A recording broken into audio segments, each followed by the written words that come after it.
Ve nahfidu ve barayta hizmet mi kunim. Yalla biz sen hizmet et. Biz fakat yalla sen razı olsun hizmet et. Odam 24 saat yaşayışımızda biz birbirimize yaxşılıklar etiyat da. Şu yaxşılıkları fakat Allah Teala razı olsun hizmet etmeli. Qavluq etme, qavluq hantama var. Qavluq et, soğa hantama var da. Bes kafi da. Sana kim ezir vermeli? Allah Teala vermeli. Qavluq et, soğa hantama var. Şu ne mi deyip? Namazda etiyat. Ve nahfidu. Barayetu ancamı hizmet etmeli. Senden şirmet et. Yani halktan şirmet edemdak, ilin şirmet edemdak, gözden şirmet edemdak.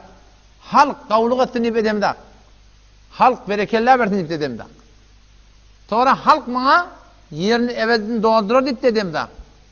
Ne için etiyan onlar? Ve nahfidu. Yani bir seni çıktın eti. Allah Tebarek ve Teala şunun için ehemmiyetinin hakkında öz pak kelamında ayet-i Kur'an götürüp aydıptır. Sure-i Rum 39. ayet vardı okuy.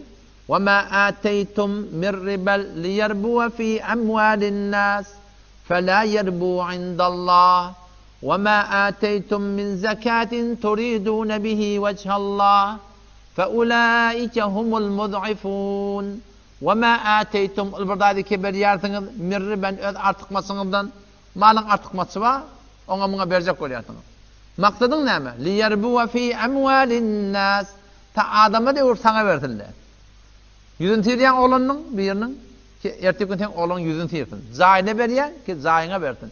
Toyuna veriyen ki toyuna verdin. Tadakana veriyen ki tadakana verdin. İşine koşulsayan ki işine koşulsun. Yaxşılık etdiyen yaxşılık görecek olup diyor Allah Teala. Yaxşılık etmeli ki yani yaxşılık etdiyen yaxşılık görecek olup. Ve ma ateytum ul burdadaki beriyatın min riben artmasından liyerbu fi amwalin nas adamның malını artsın. O da sonra şunu evezine versin. Fela yerbu indallah. Allah Teala'nın yanında onun arzısı yok. Buna sevap yok. Ama ve ma ateytum min zakatin ol burdadaki sadakanızdan beriyatınız. Turiduna vechallah. Allah razı olsun. Bes kafi. Fe ulaikumul mud'ifun. Allah şunu artacak diyor. Şol adamның mali, mülki artacak. Omşat adam var, hanıva adamında, oğlun soğa da şunu öğretmeli. Her nimetten Hudaydan çirimedi. Yüzün tiriyen, zayin etdiyen, işine kömekleşmediyen, algı verikine kömekleşiyen, bir müşkil maddiyeti var, bir müşkil devletiyeti var. Hayıttın bir yerde. Hayıttın ihtiyat değil mi? Bes, kafi. Ve nahfidu. Yani bir sen için ihtiyat. Halka yaxşılık etmeyet, bir de yaxşılık etmeyet. Yaxşılık etmeyet, yaxşılık eder.